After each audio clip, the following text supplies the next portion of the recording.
बर' माहारि फरायसा आफादा मोनसे बिराद इम्पर्टेन्ट इस्युनि सायाव नैबे प्रेस मिटखौ लानाय जादों जोंनि बड'लेण्ड एरिया सेन्ट्रेल अफिसनिफ्राय। दा जोंहा रिसेन्टलि बे जोंनि बिटिसि एडमिनिस्ट्रेसननि सायावहाय गोबां माखासे हा-हुनि जेंना बेखौ जों नुनो मोनदों।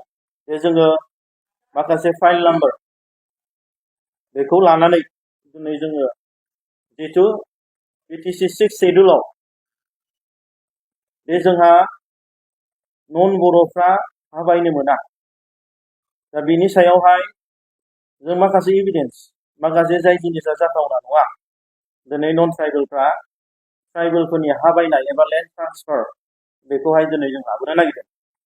दा 2003आवहाय जेब्ला भारत गभर्नमेन्ट आरो जोंनि बर'नि रिभलिउसनारिस बिएलटि बिथांमोनजों जेब्ला माने थामारि गोरोबथा सेन्ट्रेल स्टेट आरो बिएलटिजों जादोंमोन, बे समावहाय बड'लेण्ड टेरिटरियेल काउन्सिल 6 शेड्युल आन्डार 6 शेड्युल बे बर'फ्रा मोनसे निजे खुंथायनि हा-हुनि अधिकारखौ मोनदोंमोन।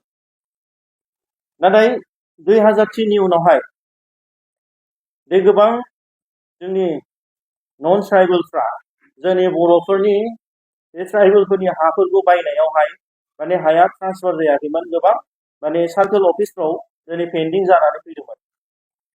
नाथाय दिनैहाय जों आसरित मोनदों जे 2020नि उनावहाय जेब्ला बिटिआर गोरोबथा जाबाय आरो बिटिआर गोरोबथानि उनावहाय दिनै मानगोनां दानि मानगोनां प्रमद बर' बिथाङा गोदान सरकार दाबाय, अब्लाहाय जों नुदोंदि 2021 1 जानुवारियाव मोनसे फर्मेल लेटार जोंनि लेन्ड रेभिनिउ डिपार्टमेन्टनिफ्राय जोंनि बिटिसि सेक्रेटारिनिफ्राय दिनैहाय माजबाद सार्कल अफिसार माजबाद रेभिनिउ सार्कलावहाय मोनसे लेटार फैदों। जाय लेटारनि फाइल नाम्बारा जाहैबाय BTC/2021/PT-2/37। दा लेटारा फैदों बिटिसिनि अफिसार बिथांनिफ्राय सार्कल अफिसारनिसिम फैदों। दा गोबाङानो लेन्ड एलटमेन्ट मोनदों। दा बिनि गेजेराव जोङो बेखौसो बुंनो सानदों, दिनै 2003नि जि बिटिसि गोरोबथा, बे गोरोबथायावहाय जि ट्राइबेल बेलेन्स ब्लकआवहाय जि जोंनि बिटिसि 6 शेड्युलावहाय नन ट्राइबेलफ्रा ट्राइबेलनि हा बायनो मोनलामोन। दिनैहाय 2020नि उनावहाय बिटिआर गोरोबथा जानायनि उनावहाय दिनै हा बायफिननो मोनबाय एबा लेन्ड ट्रान्सफार जाबाय।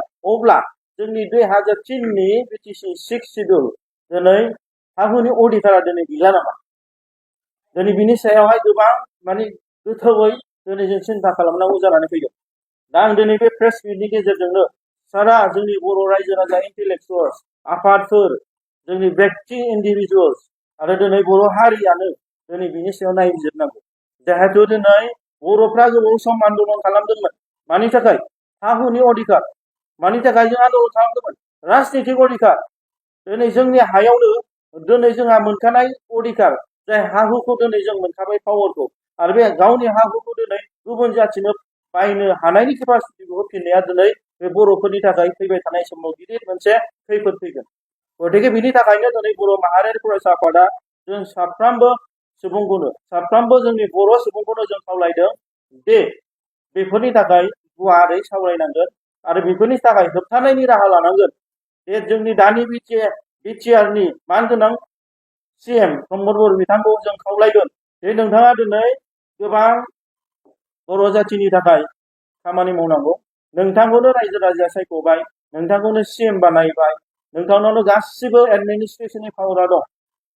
दिनै पुलिस एडमिनिस्ट्रेसननिफ्राय लानानै दिनै बिटिसिनि डिसिनिफ्राय लानानै दिनै मोनफ्रोमबो डिपार्टमेन्टखौनो नोंथाङानो बुंदों दे जोङो बिटिआर मोननाया दिनै गासिबो पावारखौ मोनबाय आलादा रायजोल'सो जायासै अब्ला दिनै बैफोरबादि जेंनाखौ निस्सय दिनै बर' हारिनि ग्रेटार इन्टारेस्टनि थाखाय नोंथाङा इमिडियेट स्टप खालामनांगौ आरो हा हु बायनाय गुबुन नन ट्राइबेलफ्रा दिनै मोनथाय मोना बेखौ नोंथाङा इमिडियेट होबथानांगौ गोजोन्थों of proposal of land allotment and settlement दा नै बे लेटारनि गेजेरजोंहाय आरो बेवहाय मोनसे बिथांमोननि जे रेफारेन्सआवहाय बुंदों with reference to the subject cited above I am directed to say that the Bodoland Territorial Council is pleased to approve the proposal for land allotment or settlement as submitted by you by letter under reference as mentioned below. दा बिनि गेजेरजों बिथांमोना मा लिरदों बेयावहाय settlement number of beneficiaries 137 by 135 numbers of pata issued 135 135 pata issued खालामबाय ओमफ्राय बेनिफिसियारिया जाहैबाय 137 ओमफ्राय बिनि गेजेराव land allotment total 342 total जाहैबाय 479 बेनिफिसियारिसफोरनि थाखाय land allotment होदों दा बिनि गेजेरावहाय गोबाङानो नन ट्राइबेल दिनै सोरबा जोंनि माबायाव दङ लिस्टआव दं दा बे लिस्टखौहाय जों सार्कल माबाखौ हरगोन दा बेयावहाय आङो माखासेखौ बुंगोन जे बेयावहाय